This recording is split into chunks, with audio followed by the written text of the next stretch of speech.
Hello friends, എല്ലാവർക്കും ഒരിക്കൽ കൂടി അമ്മൂസ് കളക്ഷനിലോട്ട് സ്വാഗതം. നമ്മൾ ഇതിനു മുമ്പ് കുറേ വീഡിയോസ് കണ്ടു. എനിക്ക് തോന്നുന്ന 200+ വീഡിയോസ് നമ്മൾ കണ്ടു. അതിൻ്റെ അകത്തൊക്കെ ഓരോ എംബ്രോയിഡറി ഡിസൈൻസും അതിൻ്റെ പുതിയ പുതിയ സ്റ്റിച്ചസ് ഒക്കെയാണ് നമ്മൾ കണ്ടിരിക്കുന്നത്. അപ്പം അതിൽ നിന്നൊക്കെ വ്യത്യസ്തമായി ഇന്ന് നമ്മൾ കാണാൻ പോണത് ബ്ലോക്ക് പ്രിന്റിംഗ് ആണ്. അപ്പോൾ ബ്ലോക്ക് പ്രിന്റിങ് എങ്ങനെയാണ് ചെയ്യേണ്ടത്, ചെയ്യാൻ താല്പര്യമുള്ളവർക്ക് അതിൻ്റെ ബേസിക് സ്റ്റെപ്സ് മുതലാണ് ഞാൻ കാണിച്ചു തുടങ്ങുന്നത്. ഇന്നത്തെ വീഡിയോയിൽ അതിൻ്റെ ഏറ്റവും ഒരു ബ്ലോക്ക് മേടിച്ച് ഏറ്റവും ആദ്യം എന്താണ് ചെയ്യേണ്ടത്, എങ്ങനെയാണ് തുടങ്ങണ്ടേ എന്നുള്ളതാണ് ഞാൻ ഇന്നത്തെ വീഡിയോയിൽ ഞാൻ പറയുന്നത്. അപ്പോൾ നിങ്ങൾക്ക് ഈ ബ്ലോക്ക് പ്രിന്റിംഗ് ഇഷ്ടമാണെങ്കിൽ, വലിയ ലാർജ് സ്കെയിൽ ചെയ്യുന്ന ഒരു പരിപാടിക്കുള്ള കാര്യമല്ല ഞാൻ പറയുന്നത്. നമ്മൾ വീട്ടിൽ ബ്ലോക്ക് പ്രിന്റിംഗ് ചെയ്യുന്ന ഒരു സാരി അല്ലെങ്കിൽ ബെഡ്ഷീറ്റ് ഒക്കെ നമ്മൾ ചെയ്യണമെങ്കിൽ നമുക്ക് അല്ലെങ്കിൽ കുഞ്ഞു തോതിൽ ബിസിനസ് ചെയ്യാൻ പറ്റിയ രീതിയാണ് പറഞ്ഞു തരുന്നത്. അപ്പം ബ്ലോഗ്സ് ഒക്കെ നമുക്ക് ഓൺലൈൻ മേടിക്കാൻ കിട്ടും. അപ്പോൾ ഓൺലൈൻ മേടിക്കാനുള്ള ലിങ്ക് ഞാൻ താഴെ ഡിസ്ക്രിപ്ഷനിൽ കൊടുത്തിട്ടുണ്ടാവും. നിങ്ങൾക്ക് അതിൽ കയറി നോക്കാവുന്നതാണ്. പല ഡിസൈൻസും ഉള്ളതുണ്ട്, വലുതുമുണ്ട് കുഞ്ഞതുമുണ്ട്, പല രീതിയിലുള്ള ഡിസൈനിങ്ങും ഉണ്ട്. അപ്പം നിങ്ങളത് നോക്കി മേടിച്ചേച്ചാൽ മതി. അപ്പോൾ നിങ്ങൾക്ക് ഈ ബ്ലോക്ക് പ്രിന്റിങ്ങിൻ്റെ ഈ ട്യൂട്ടോറിയൽ ഇഷ്ടപ്പെടുവാണെങ്കിൽ ലൈക്ക് ചെയ്യാനും അതുപോലെ തന്നെ മറ്റുള്ളവരായിട്ട് ഷെയർ ചെയ്യാനും മറക്കണ്ട. അതുപോലെ തന്നെ ചാനൽ ആരെങ്കിലും സബ്സ്ക്രൈബ് ചെയ്യാത്തവരുണ്ടെങ്കിൽ സബ്സ്ക്രൈബ് ചെയ്യാനും മറക്കരുത്. അപ്പോൾ എങ്ങനെയാണ് ബ്ലോക്ക് പ്രിന്റിങ് ചെയ്യേണ്ടത് എന്നുള്ള കാര്യങ്ങൾ അതിൻ്റെ ട്യൂട്ടോറിയൽ നമുക്കൊന്ന് കണ്ടു നോക്കാം. അപ്പോൾ നമുക്ക് ബ്ലോക്ക് പ്രിൻറ്റ് ചെയ്യാനായിട്ട് ഞാനിവിടെ എടുത്തിരിക്കുന്ന ബ്ലോക്ക് ഒരു ഫിഷിൻ്റെ ഷേപ്പുള്ള ഒരു ബ്ലോക്കാണ് എടുത്തിരിക്കുന്നത്. ഇപ്പോൾ ഇതുപോലത്തെ ബ്ലോക്ക് നമുക്ക് കടകളിൽ മേടിക്കാൻ കിട്ടും. അപ്പോൾ ഏത് കടയിലാണെന്ന് ചോദിച്ചിട്ടുണ്ടെങ്കിൽ ചില സമയത്ത് ത്രെഡൊക്കെ വലിയ ഷോപ്പാണെങ്കിൽ ത്രെഡ് ഷോപ്പിലൊക്കെ നമ്മൾക്ക് നോർമൽ കുഞ്ഞു കുഞ്ഞു ഷോപ്സിലാണെങ്കിൽ അത് അവൈലബിൾ ആയിരിക്കില്ല. എന്നാൽ വലിയ ഷോറൂം എന്ന് വെച്ചാൽ ത്രെഡ്സിൻ്റെയൊക്കെ വലിയ വലിയ കടകളിൽ ഇങ്ങനത്തെ മോൾഡ് കിട്ടുന്നതായിരിക്കും. അതല്ലാന്നുണ്ടെങ്കിൽ നമ്മുടെ അടുത്ത് നല്ല കാർപ്പൻറ്റേഴ്സ് ഉണ്ടെങ്കിൽ നമ്മൾ ഏത് ഡിസൈൻ കൊടുത്താലും അങ്ങനത്തെ കാർപ്പൻറ്റേഴ്സ് ചെയ്തു തരുന്ന കാർപ്പൻറ്റേഴ്സ് ഉണ്ട്. അതല്ല എന്നുണ്ടെങ്കിൽ നമുക്ക് ഓൺലൈനിൽ ഈസി ആയിട്ട് നമുക്ക് മേടിക്കാൻ കിട്ടും. അപ്പം നമ്മളിപ്പം ഒരു നമ്മുടെ ആവശ്യത്തിന് മാത്രം, അതല്ല ഒരു ബിസിനസ് രീതിയിലല്ല, നമ്മുടെ സ്വന്തം ആവശ്യം അല്ലെങ്കിൽ കുഞ്ഞു കുഞ്ഞു ബിസിനസ്സേ ഉള്ളൂ എന്നുണ്ടെങ്കിൽ നമുക്ക് ഓൺലൈൻ മേടിച്ച് വെച്ചാൽ മതി. അപ്പം കുറേ പാറ്റേൺസൊക്കെ അവൈലബിൾ ആണ്. ഞാനിത് മേടിച്ചത് ആമസോണിൽ നിന്നാണ് മേടിച്ചത്. അപ്പം അതിൻ്റെ ലിങ്ക് ഞാൻ താഴെ ഡിസ്ക്രിപ്ഷനിൽ കൊടുത്തിട്ടുണ്ടാകും. ഞാനൊരു സെറ്റായിട്ടാണ് മേടിച്ചത്. എൻ്റെ അടുത്ത് കുറച്ച് ബ്ലോഗ്സും കൂടി ഉണ്ട്. അപ്പോൾ ഇത് നമ്മൾ മേടിക്കാൻ നേരത്തെ ആമസോണിലാണെങ്കിലും വേറെ ഷോപ്പിൽ നിന്നാണ് മേടിക്കണമെങ്കിലും നമ്മൾ ആദ്യം തന്നെ നോക്കേണ്ട കാര്യം എന്താണെന്ന് വെച്ചാൽ ഇതിൻ്റെ ഇടയിലുള്ള ഈ കുഴി ആദ്യം തന്നെ ബ്ലോക്ക് പ്രിൻ്റ് ചെയ്യേണ്ടതിൻ്റെ ആദ്യത്തെ ബേസിക് സ്റ്റെപ്പാണ് ഞാൻ ഇന്ന് ഇവിടെ ഈ വീഡിയോയിൽ പറഞ്ഞു തരുന്നത്. അപ്പോൾ ബേസിക് സ്റ്റെപ്പ് എന്താണെന്ന് വെച്ചാൽ ഈ മോൾഡ് നമ്മൾ നോർമലി നമ്മൾ കിട്ടിയ ഉടനെ തന്നെ പ്രിൻറ്റ് ചെയ്യാൻ പോവുകയാണെങ്കിൽ ഇങ്കിൽ വെച്ചിട്ട് അല്ലെങ്കിൽ നമ്മുടെ ഫാബ്രിക് പെയിൻറ്റിൽ വെച്ചിട്ട് ഇങ്ങനെ പ്രസ് ചെയ്ത് ചെയ്യുന്നതിന് കുഴപ്പം എന്താ എന്ന് വെച്ചാൽ നമ്മുടെ ഇത് തടിയാണ്. അപ്പോൾ നമ്മൾ ഇത് ഉണങ്ങിയ തടി നമ്മൾ ചെയ്യുമ്പം കളറിലോട്ട് പിടിക്കുമ്പോൾ കളറ് നല്ലോണം ഈ തടി അബ്സോർബ് ചെയ്തെടുക്കും. അപ്പം നമുക്ക് നല്ല റിസൾട്ട് കിട്ടില്ല. അത് 1.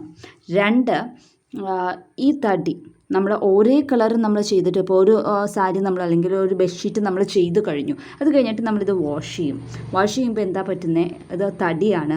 തടിയിൽ എപ്പോഴും വെള്ളം പറ്റിയാൽ എന്താ പറ്റുന്നതെന്ന് എല്ലാവർക്കും അറിയാം, തടി ചീത്തയായി പോകും. അപ്പോൾ നമ്മൾ ലോങ് ടേമിനാണ് ഈ ബ്ലോക്ക് യൂസ് ചെയ്യണമെന്നുണ്ടെങ്കിൽ പെട്ടെന്ന് തന്നെ നമുക്ക് ലോങ് ടേം യൂസ് ചെയ്യാൻ പറ്റത്തില്ല. അതിന് വേണ്ടിയിട്ടാണ് നമ്മൾ ആദ്യം തന്നെ ഒരു ബ്ലോക്ക്, അത് ഏത് ഷേപ്പിലുള്ള ബ്ലോക്കോ വലുതോ കുഞ്ഞതോ എന്തോ ആയിക്കോട്ടെ, ബ്ലോക്ക് കിട്ടിക്കഴിഞ്ഞാൽ ആദ്യം തന്നെ നമ്മൾ ചെയ്യേണ്ടത് എന്താണെന്ന് വെച്ചാൽ ഈ ബ്ലോക്ക് നമ്മൾ ഒരു രാത്രി, അതല്ലെങ്കിൽ 48 hours, അത് ഡിപ്പെൻസ് ബ്ലോക്കിൻ്റെ സൈസ് അനുസരിച്ചിരിക്കും. ഇതിപ്പോൾ ഒരു കുഞ്ഞ് ബ്ലോക്ക് ആയതുകൊണ്ട് എനിക്കിത് ഒരു രാത്രി എന്ന് വെച്ചാൽ ഒരു ദിവസം വെച്ചാൽ മതി, 24 hours വെച്ചാൽ മതി, ഇത് ശരിയായി വന്നോളും. അപ്പോൾ ആദ്യം തന്നെ നമുക്ക് വേണ്ടത് ഒരു പാത്രത്തിൽ, ഞാനിപ്പോൾ ഒരു ബ്ലോക്കാണ് വെക്കണുള്ളൂ, അതുകൊണ്ട് ഞാനൊരു കുഞ്ഞു പാത്രത്തിൽ കുറച്ച് എണ്ണ ഒഴിച്ച് വെച്ചിട്ടുണ്ട്. നിങ്ങൾക്ക് കാണാം ഒരിത്തിരി ഇത് മുങ്ങിയെന്ന് പറഞ്ഞാൽ ഈ ഒരു പോർഷൻ്റെ ഈ ഒരു ലെവൽ വരെ, ഇത്ര ഒരു പൊടി ഈ ഒരു പോർഷൻ വരെ നമുക്ക് കിട്ടിയേച്ചാൽ മതി ഓയിൽ. അത് പിന്നെ അബ്സോർബ് ചെയ്തെടുത്തോളും വുഡ് മുഴുവനും. അപ്പോൾ ഇത് ഒരു ഫുൾ ഡേ 24 hours ഇത് ഇങ്ങനെ ബ്ലോക്ക് ഇതിൻ്റെ അകത്ത് മുക്കി വെക്കുക. ഇതുമാതിരി ഡിസൈൻ താഴത്തോട്ടായിട്ട് ഇങ്ങനെ മുക്കി വെക്കുക. ഇത് മുക്കി വെക്കുമ്പോൾ നിങ്ങൾക്ക് ഇപ്പം തന്നെ സൈഡിൽ കൂടെ കാണാൻ ഇത് അബ്സോർബ് ചെയ്ത് തടിയുടെ നിറം മാറി മാറി വരുന്നത്, എണ്ണ വലിച്ചെടുക്കുന്നത്.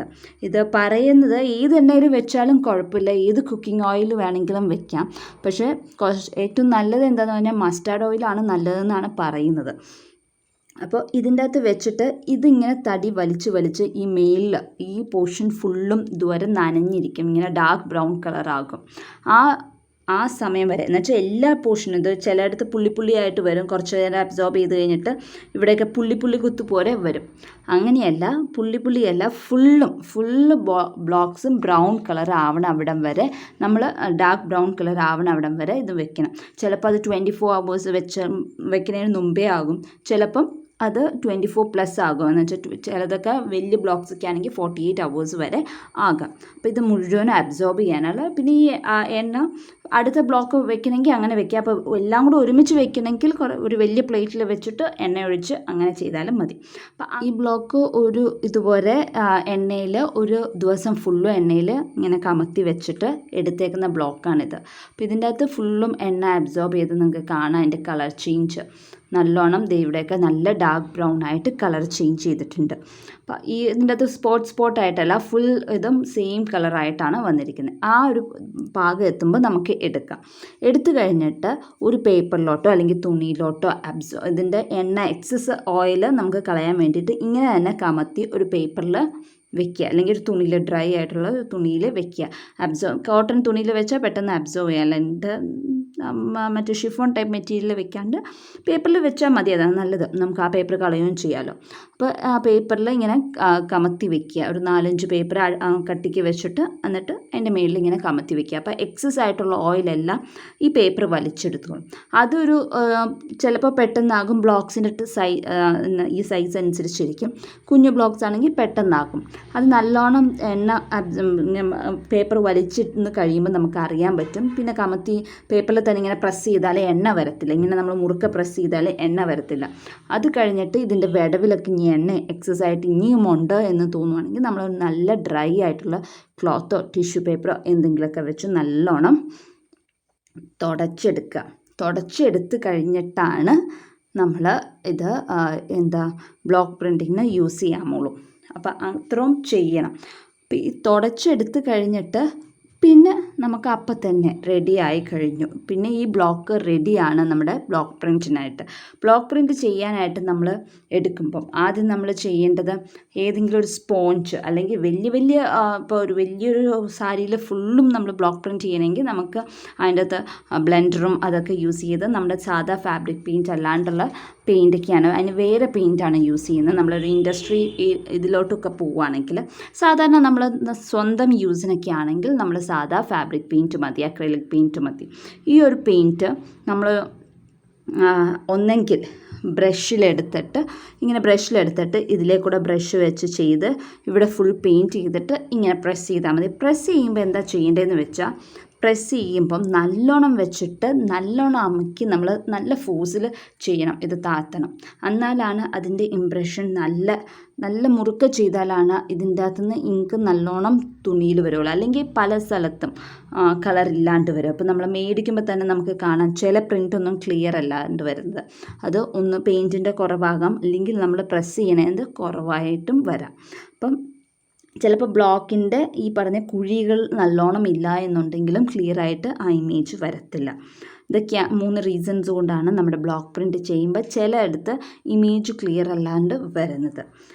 അപ്പോൾ ഈ ഒരു പെയിൻറ്റ് ഒന്നെങ്കിൽ ബ്രഷ് വെച്ച് ചെയ്യാമെന്ന് ഞാൻ പറഞ്ഞു. 2 നമുക്ക് ചെയ്യാൻ പറ്റുന്നത് ഇതുപോലത്തെ ഒരു സ്പോഞ്ച് നമുക്ക് മേടിക്കാൻ കിട്ടും, സ്പോഞ്ച് തന്നെയായിട്ട്. അതല്ല എന്നുണ്ടെങ്കിൽ നമ്മളൊക്കെ നമ്മുടെ ഡിഷ് വാഷ് ചെയ്യുന്ന സ്ക്രബ്ബറില്ലേ, സ്ക്രബ്ബറിൻ്റെ അടിയിൽ ചിലത് സ്പോഞ്ച് വെച്ചിട്ടുള്ള സ്ക്രബ്ബേഴ്സ് വരുമല്ലോ, അതിലത്തെ സ്പോഞ്ച് ആയാലും എടുത്താൽ മതി. എടുത്തിട്ട് അതിൻ്റെ അകത്തോട്ട് ഈ ഫാബ്രിക് പെയിൻറ്റ് ഒഴിച്ച് വെക്കുക ഒരു പ്ലേറ്റിൽ. അപ്പോൾ ഈ സ്പോഞ്ചിൽ ഇങ്ങനെ മുക്കിയാൽ മതി. സ്പോഞ്ചിൽ നിന്ന് ഇങ്ങനെ മുക്കുമ്പോൾ ബ്ലോക്ക് പെയിൻറ്റ് ഒഴിച്ചിട്ട് ബ്ലോക്ക് ഇങ്ങനെ പ്രസ് ചെയ്യുമ്പോഴേ ബ്ലോക്കിലോട്ട് പെയിൻറ്റ് കയറിക്കണം. പിന്നെ അതെടുത്തിട്ട് ഇങ്ങനെ ചെയ്താൽ മതി. അപ്പം അങ്ങനെ ആയാലും ചെയ്യാം. അല്ലെങ്കിൽ ഒരേ വട്ടം നമ്മളിത് ബ്രഷ് വെച്ച് പെയിൻറ്റ് ചെയ്യാന്ന് പറഞ്ഞാൽ 5-6 ബ്ലോക്ക് പ്രിൻറ്റ്സ് ഉള്ളെങ്കിൽ നമുക്കത് പെട്ടെന്ന് ചെയ്ത് തീർക്കാം. അതല്ല ഒരു ഫുൾ സാരി അല്ലെങ്കിൽ ഫുൾ ബെഡ്ഷീറ്റിൽ നിറച്ചും തുണിയിൽ നിറച്ചും ബ്ലോക്ക് പ്രിൻറ്റ്സ് ചെയ്യണമെന്ന് വെച്ചാൽ അത് നമുക്ക് ഒത്തിരി സമയമെടുക്കും. അപ്പോൾ ഇതാണ് ബെറ്റർ. പക്ഷെ അന്നേരം ഇതിൻ്റെ അകത്തൊരു കുഴപ്പമുണ്ട്, നമുക്ക് നല്ലോണം ഫാബ്രിക് പെയിൻറ്റ് ചിലവാകും. എന്ന് വെച്ചാൽ നമ്മൾ ഇതിൻ്റെ അകത്ത് ഒഴിക്കുമ്പോൾ അത്രയും ഉണ്ടെങ്കിലാണ് നമ്മൾ പ്രസ് ചെയ്യുമ്പോൾ പെയിൻറ്റ് ഇതിൻ്റെ ഉള്ളിലോട്ട് കയറത്തുള്ളൂ. അപ്പം അങ്ങനെ രണ്ട് എന്ന് വെച്ചാൽ കുറച്ച് ഡിസൈനേ ഉള്ളെങ്കിൽ നിങ്ങൾ ബ്രഷ് യൂസ് ചെയ്യുന്നതാണ് എപ്പോഴും ബെറ്റർ. ഒത്തിരി ഡിസൈൻസ് നമ്മൾ എടുക്കണമെന്നുണ്ടെങ്കിൽ സ്പോഞ്ച് യൂസ് ചെയ്യാം. ഇതൊക്കെയാണ് നമ്മൾ വീട്ടിൽ ചെയ്യുമ്പം യൂസ് ചെയ്യേണ്ട കുറച്ച് ടെക്നിക്സ്. നമ്മൾ ബ്ലോക്ക് എടുക്കുന്നത് സൈസ് ഇതേ ഇപ്പം ഞാൻ കാണിച്ചു തരാം. ഞാൻ ആദ്യം പറഞ്ഞല്ലോ എണ്ണയിൽ വെക്കുമ്പോൾ ഇങ്ങനെ സ്പോട്ടായിട്ട് വരുമെന്ന് കണ്ടോ. കുറച്ച് ഭാഗത്ത് മാത്രമേ എണ്ണ അബ്സോർബ് ചെയ്ത് സ്പോട്ടായിട്ട് വന്നിട്ടുണ്ട്. അത് ഈ സ്പോട്ട് അവിടെ ഇവിടെ വന്നിട്ടുള്ളൂ. അപ്പോൾ കുറച്ച് ഭാഗം അബ്സോർബ് ചെയ്തിട്ടുള്ളൂ. ഇത് കുഞ്ഞ് ബ്ലോക്ക് ആയതുകൊണ്ട് 24 hours ഒന്നും ആവശ്യമില്ല. പക്ഷെ എന്നാലും ഞാൻ 24 hours മറ്റേ ബ്ലോക്ക് വെച്ചിരുന്നു. ഒരു ദിവസം രാവിലെ വെച്ച് പിറ്റേ ദിവസം രാവിലെയാണ് ഞാൻ എടുത്തത്. അതുമാതിരി 24 hours ഇരുന്ന് എന്ന് വെച്ച് കുഴപ്പമൊന്നുമില്ല.